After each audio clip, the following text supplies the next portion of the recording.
Hello everyone, thank you so much for watching today's video. My name is Kelsey Taylor and welcome to my channel where I share all things about books, fashion, lifestyle, vlogs, and more. And today I'm going to show you my very ambitious TBR for April. So there's a lot of reading that I want to do for the month of April because I have been slacking tremendously the past few months on reading. I haven't read that much.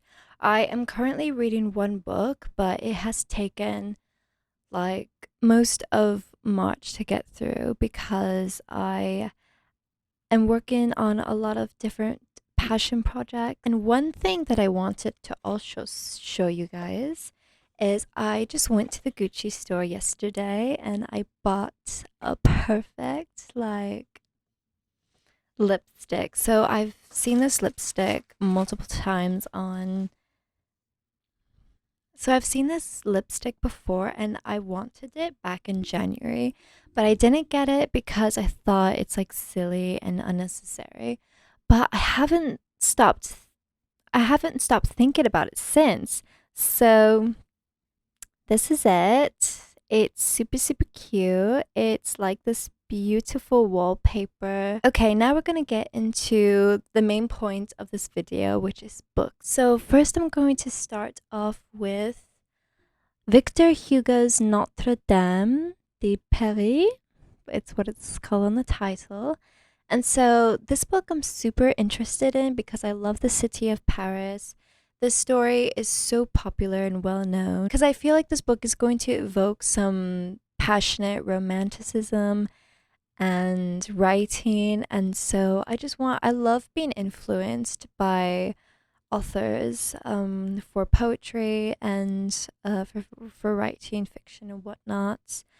So I really want to read this one because I love Paris and I love this story. I've watched the Disney film and the Broadway version of it, which I do love.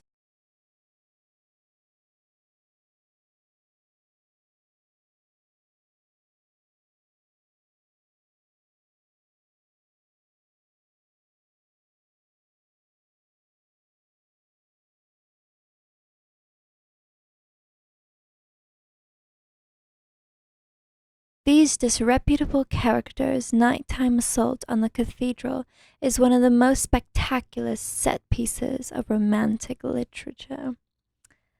I'm super excited to read this book. It's not that ambitious, I guess, because it's not that big. Let's see, how many pages is it? So this one is like, oh, never mind. This is 500 pages. Okay, never mind. The next book that I'm super excited to read for the month of April is Anne Radcliffe's The Mysteries of Udolpho. So she is the queen of Gothic. She is a fantastic poet, and so I just have to read her books.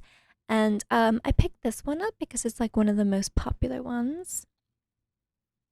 Such is the state of mind of Anne Radcliffe's orphaned heroine, Emily St. Aubert, who finds herself imprisoned in her evil guardian Count Montoni's gloomy medieval fortress in the remote Apennines. I think that's how it's called.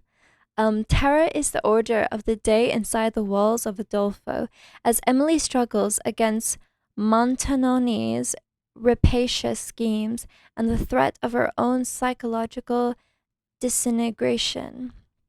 A bestseller in its day and a potent influence on Sade, Poe, and other writers, The Mysteries of Udolpho is Radcliffe's classic work of Gothic fiction. With its dreamlike plot and hallucinatory rendering of its characters' psychological states, the novel remains a profound and fascinating challenge to modern readers.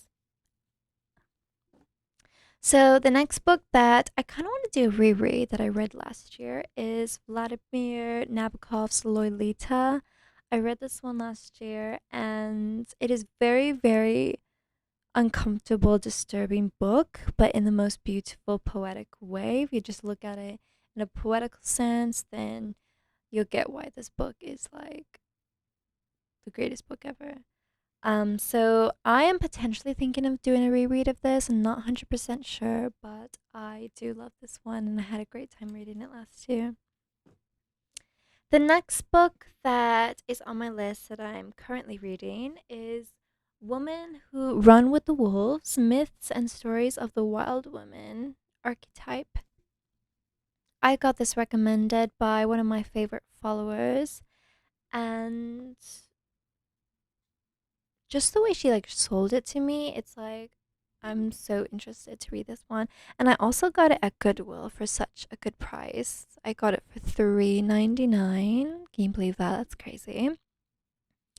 Within every moment, there lives a powerful force filled with good instincts, passionate creativity, and angelous knowing. She is the wild woman who represents the instinctical nature of women, but she is an endangered species. For though the gifts of wildish nature belong to us at birth, society's attempt to civilize through us into rigid roles have muffled the deep life-giving messages of our souls. In Women Who Run with the Wolves, Dr. Estes unfolds rich intercultural myths, fairy tales, stories, many from her own family, in order to help women reconnect with the fierce, healthy, visionary attributes of this instinctual nature. Sorry, I don't know how to read that. Through the stories and commentaries in this remarkable book, we retrieve, examine, love, and understand the wild woman, and hold her against our deep psychics as one who is both magic and medicine. Dr. Estes has created a new lexicon for describing the female psyche. Fertile and life-giving, it is a psychology of women in the truest sense, a knowing of the soul. Very cool. I love how it's written by a woman, which is even better, but super stoked about reading this one. Yeah, it's one of my current reads. The next book that I have meaning to read some time ago, but still haven't gotten through it, is On Earth We're Briefly Gorgeous by Ocean Vuong. He is like one of the most famous poets. Oh, I'm sorry, by the way, if this is flipped, but I'm using my phone, so yeah, just have to figure out what the title looks like. Anyways, I've heard so many good things about this book, and he is a poet as well. And I know that whenever a poet writes a novel, you know it's gonna be gold. You know it's gonna be so good and endearing and heartfelt and disturbing and all the, I don't know, just like I'm so excited to read this because I want to read more books by poets, which because they just know how to do beautiful prose. Right, the next book, which is very ambitious, I don't think I'm going to get through it this April, but it is Leo Tolstoy's Anna Karenina. And I meant to have read this, was it last summer? Yeah, it was last summer. I meant to read this last summer, but just look how big it is. It's very intimidating and ginormous. So I didn't get through it, unfortunately. I think I've already read the synopsis in my other video, so you probably just don't want to hear this one because the synopsis is a bit long as well. I'm sure you guys already know what this book is about, but I'm super excited to read this one. Next is going to be Emily Bronte's Wuthering Heights. So, wow. I've heard so many good things about this. I love the Penguin editions. And more specifically, I love the older Penguin edition. Caught in a snowstorm, Lockwood, the new tenant of Thrushcross Grange, on the bleak Yorkshire moors, is forced to seek shelter at Wuthering Heights. There he discovers the history of the tempestuous events that took place years before, the intense passion between the foundling Heathcliff and Catherine Earnshaw. Her betrayal of him and bitter vengeance he now wreaks on the innocent heirs of the past. Emily Bronte's novel of impossible desires, violence, transgression is a masterpiece of intense, unsettling power. Okay, I'm excited. I'm gonna read this one next. Alright, so the next book that I'm super excited to read is The Master and Margarita by Mikhail Bulgakov.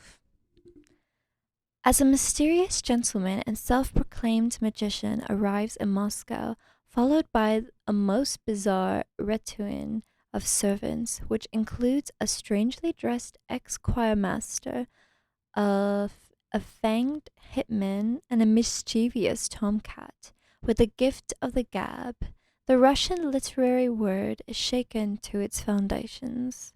It soon becomes clear that he is the devil and that he has come to wreak havoc among the cultural elite of the disbelieving capital. But the devil's mission quickly becomes entangled with the fate of the master. The author of an unpublished historical novel about Pontius Pilate, who has turned his back on real life and his lover, Margarita, finding shelter in a lunatic asylum after traumatic publishers' rejections, vilification in the press, and political persecution. Would the devil manage Will the devil manage to enlist the fiery Margarita into his ranks? Will she remain faithful to the master to the very end and come to his rescue? At the same time, a satirical romp and a daring analysis of the nature of good and evil, innocence and guilt, The Master and Margarita is a crowning achievement of one of the greatest Russian writers of the 20th century. Also, this book is matching my outfit. Can you see like that's perfect. Like some of these books are actually matching my outfit. But yeah, so I'm super excited to read this one. I've wanted to read it for the last 2 years, and it's always just been sitting on my TBR shelf. And let's see if we can tackle it this month. The next book that I'm going to read, and I'm currently reading, is Ovid Metamorphosis. This book is so beautiful. I am absolutely in love. It is so devastating, divine, beautiful, poetic, and the greatest book I've ever read. Ovid's sensual and witty poems bring together a dazzling array of mythological. Oh my god, why am I just screwing that word up?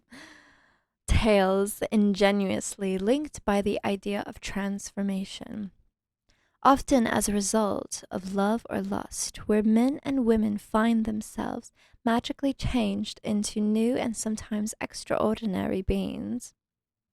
Beginning with the creation of the world and ending with the deification of Augustus, Ovid interweaves many of the best known myths and legends of ancient Greece and Rome, including Daedalus. Pyramus and Thisbe is one of the stories that influenced Shakespeare to write Romeo and Juliet. Isn't that insane?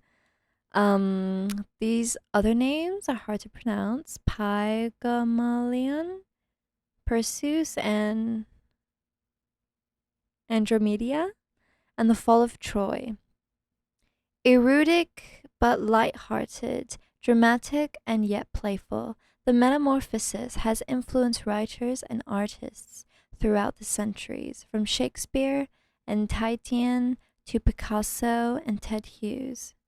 This lively, accessible new translation by David Rayburn is a hexameter verse which brilliantly captures the energy and the spontaneity of the original. This edition contains an introduction discussing the life and work of Ovid, as well as a preference to each book, explanatory notes, and an index of people, gods, and places.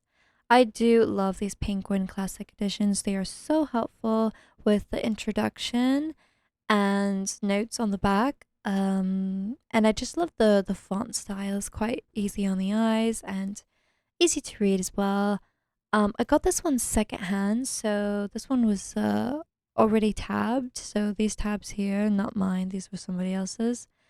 Which I love. And it also has some like written notes in here as well. And underlinings, which I think is pretty cool. I love secondhand books because it was read and cherished and loved before, and you can just revisit that and implement your own take on it and add to the annotations, which I think is pretty fun. Um, so that's it. That's all the books that I want to read for the month of April that's coming up. Today is the 29th of March, which is crazy. I will see you in the next one. À bientôt. Au revoir. Mwah.